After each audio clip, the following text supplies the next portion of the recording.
Pada saat ini kami himbau kepada rekan-rekan, mari kita bahas rancangan Undang-Undang dengan serius. Mudah-mudahan apa yang kita rasakan ini bisa berguna dan bermanfaat bagi kabupaten kita.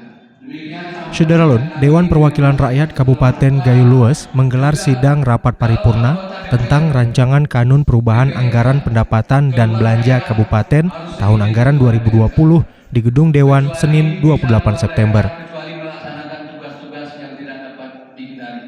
Maka oleh sebab itu, Para anggota Dewan bersama Bupati Gayo Lues lebih dominan membahas perihal COVID-19, yang hingga saat ini warga di Gayo Lues dinyatakan positif sebanyak 86 orang.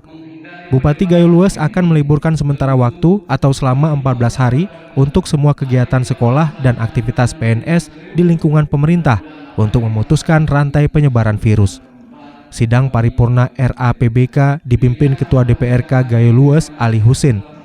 Ia menjelaskan para anggota dewan maupun pejabat dilarang untuk bepergian keluar daerah dan bagi yang ada urusan dinas keluar daerah harus memiliki izin dari pimpinan.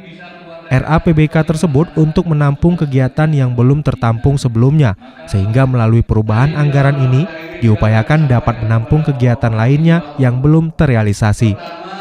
Dari Blangkejeren, Rasidan, Serambi On TV.